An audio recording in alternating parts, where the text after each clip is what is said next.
Providence में तीसरा T20I जीतते हुए भारत ने श्रृंखला में वापसी की है, लेकिन अभी भी सफर लंबा है। सफर और भी लंबा हो गया क्योंकि वेस्ट इंडीज से हम पहुंच चुके हैं अमेरिका, फ्लोरिडा, जहां पर खेला जाना है चौथा T20 अंतरराष्ट्रीय। उसकी बात करने के लिए हमारे साथ मौजूद है वसीम जाफर। वसीम, में वेस्ट इंडीज से अमेरिका हम लोग आ चुके हैं, फ्लोरिडा में ये मुकाबला होना है, थोड़ा सा गैप भी मिला है दोनों ही टीमों को। इसका कितना फायदा होगा? और सबसे पहले मैं आपसे तो यही जानना चाहूंगा कि क्या वो धीमी पिच से अब थोड़ा सा बदलेगा माहौल, छोटे स्टेडियम, पिच अच्छी, रनों की बारिश? लगता तो ऐसा ही है, क्योंकि पिछले टाइम जब हमने देखा था यहाँ पे, जब मैचेस हुए थे तो बड़े स्कोर बने थे। और शायद जो कुछ बल्लेबाज हैं, चाहे वो वेस्ट इंडीज के खेमे के हों या इंडियन टीम के हो, वो पसंद करेंगे यहाँ पर बल्लेबाजी करना। क्योंकि वेस्ट इंडीज में जिस तरह के पिचेस थी, वहाँ 150 160 का स्कोर ऐसे लग रहा था कि वो चुनौतीपूर्ण स्कोर है। तो हो सकता है कि ये ब्रेक ऑब्वियसली थोड़ा सा उनको थोड़ा सा रिफ्रेश करेगा, एक दो दिन की प्रैक्टिस होगी। और कभी कभी आपको चाहिए भी होता है, ये बड़ा टूर रहा है, टेस्ट मैचेस भी हुए, वनडेज भी हुए, तो अमेरिका में पहुंचे हैं तो हो सकता है कि थोड़ा सा अपने आप को मेंटली रिफ्रेश करेंगे, और उसके बाद में लगातार बैक टू बैक मैच होने हैं। तो कई दोनों ही टीम, मुझे लगता है कि लुकिंग फॉरवर्ड होगी ये दोनों मैचेस के लिए। हालांकि यादें बहुत अच्छी तो रहती नहीं है फ्लोरिडा में, क्योंकि पिछली बार भी जब भारत गई थी तो दो में से एक मुकाबले में वहां पर हार मिली थी। और उससे पहले अगर आपको याद होगा वसीम, तो बड़ा लंबा चेस किया था। राहुल ने शतक भी जड़ा था, लेकिन महेंद्र सिंह धोनी का वो आखिरी शॉट पकड़ा गया था और भारत को वहां पर हार मिली थी। तो उतनी अच्छी यादें रहती नहीं है इस मैदान से। पर आगे बढ़ते हुए अगर देखा जाए तो क्या अभी भी कुछ बदलाव आप देख रहे हैं? मैं आपसे इसलिए भी कहना चाह रहा हूं, जैसे अपनी ये चर्चा अभी तक हुई कि बल्लेबाजों के लिए थोड़ी सी अच्छी पिच हो सकती है, तो क्या एक एक्स्ट्रा बैटर के साथ जाना चाहिए यहाँ इस मैच में? आई मीन, ये थोड़ा सा टेम्पटिंग होता है कि एक आधा फास्ट बॉलर, क्योंकि आपका एक फास्ट बॉलर सिर्फ 2 ओवर कराता है, उस या फिर हार्दिक पांड्या अगर पूरे 4 ओवर कराते हैं तो आपको शायद जरूरत भी नहीं पड़ती है।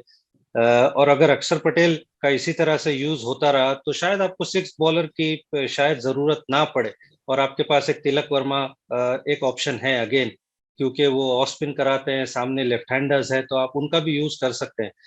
तो क्यों ना एक और बैट्समैन खिलाया जाए, ये आई मीन थोड़ा सा टेम्पटेशन बिल्कुल रहेगा।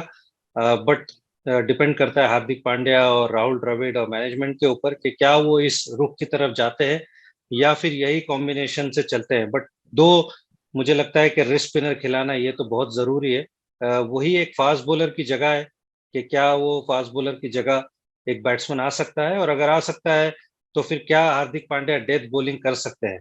अगेन ये थोड़ा सा एक क्वेश्चन मार्क है, तो इसका आंसर तो मुझे लगता है हार्दिक पांड्या ही दे सकते हैं।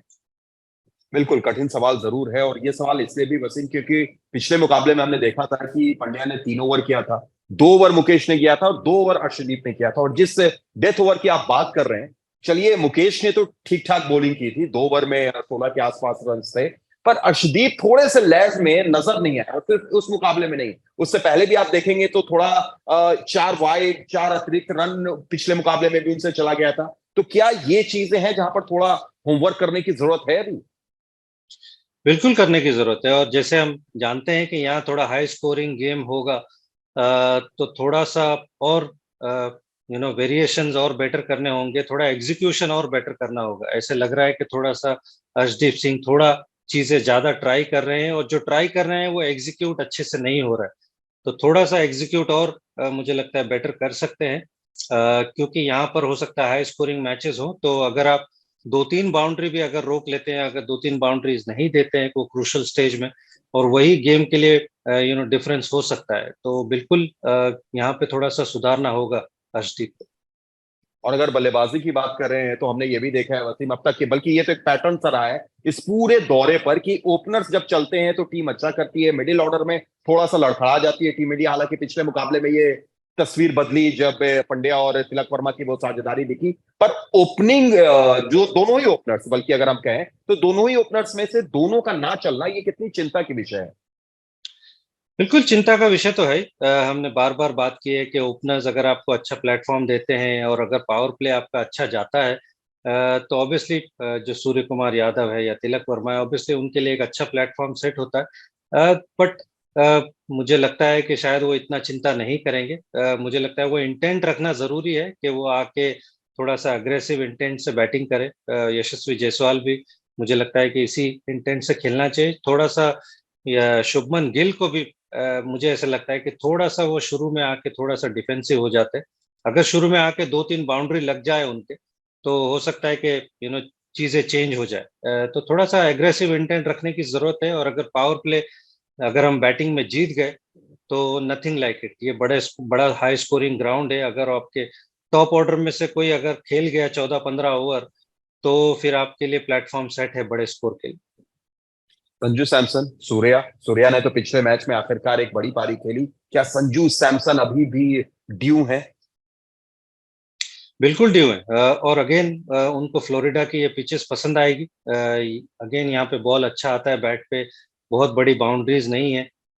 तो संजू सैमसन हो गए, शुभमन गिल हो गए, इवन यशस्वी जायसवाल हो गए, ये यहाँ पर बैटिंग करना पसंद करेंगे। तो अगर आप थोड़े से अगर आउट ऑफ फॉर्म है, तो इससे बेहतर पिच आपको नहीं मिलेगी। तो थोड़ा सा शुरू में थोड़ा सा टाइम बिताए, आई एम श्योर सारी चीजें ठीक हो जाएंगी।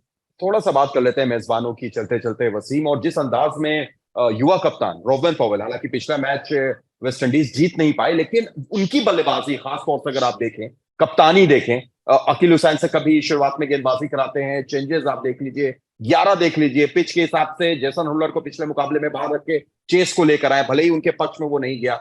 उनकी बल्लेबाजी डेथ में आके बड़ा जबरदस्त खेल रहे हैं। तो बतौर कप्तान जिम्मेदारी लेने के बाद क्या पॉवेल का ये 2.0 वर्जन हम देख रहे हैं? जी हाँ, अब तक जैसी कप्तानी की है, जैसी बल्लेबाजी की है, बिल्कुल बहुत पॉजिटिव है। शायद ये थोड़ी सी रिस्पॉन्सिबिलिटी उन पे असर कर गई है। और अगर निकलस पूरन के बाद कोई अच्छा बल्लेबाज है जो जिसपे ऐसा लगता है कि वेस्ट इंडीज डिपेंडेंट है, वो रॉबमन पावल है। और उन्होंने भली बात ही बल्लेबाजी की है। अगेन निकलस पूरन मुझे लगता है कि उनके ट्रम्प कार्ड है। अगर वेस्ट इंडीज को जीतना है या बड़ा स्कोर बनाना है या चेस करना है, तो निकलस पूरन का उनके लिए चलना बहुत जरूरी है। क्योंकि और दूसरे जो बल्लेबाज है, थोड़े से ऐसे लगा है कि वो अब तक वो लय में नजर नहीं आए हैं, सिवाय रॉबमन पावल के। तो मुझे लगता है कि जो दूसरे बल्लेबाज है, थोड़ा सा उनको स्टेप अप करना होगा। चलिए, फ्लोरिडा की जो पिच है वो तो बल्लेबाजों के लिए बड़ी शानदार है वसीम। देखते हैं आप बाउंसर को कैसे खेलते हैं। 2 मुकाबला रह गया है और यहाँ पर अगर भारत दोनों जीतेगा तो सीरीज जीतेगा। प्रिडिक्शन आपका 4-1 था, वो तो हो नहीं पाया। अब इस 2 मुकाबले में किसकी तरफ आप जीत का सेहरा ले जा रहे हैं, Bharat West Indies? I think अगला मुकाबला भारत जीते तो ऑब्वियसली सीरीज इंटरेस्टिंग हो जाएगी। उसके बाद तो 5th मैच में जो अच्छा खेले, आई थिंक उसको जीतना चाहिए। बट अगला मुकाबला मैं कहूंगा कि क्योंकि सीरीज के पर्सपेक्टिव से जो लोग आने वाले हैं, अमेरिका में क्रिकेट हो रहा है काफी टाइम के बाद, तो थोड़ा सा लोगों को भी वो आनंद आना चाहिए क्रिकेट का। तो उस लिहाज से मैं चाहूंगा कि भारत बराबरी करे और फिर 5वां मैच जो अच्छा खेलता है वो जीते सीरीज। बड़ा कंट्रोल के साथ आपने ये हुक शॉट खेला है, अब हवा में भी नहीं और बिल्कुल रॉड में भी नहीं। बहुत अच्छे अंदाज में आपने इसको जवाब दिया वसीम। बहुत बहुत शुक्रिया हमारे साथ जुड़ने के लिए, तमाम बातचीत के लिए। आप देख रहे थे ESPN cricket info T20 time out Hindi.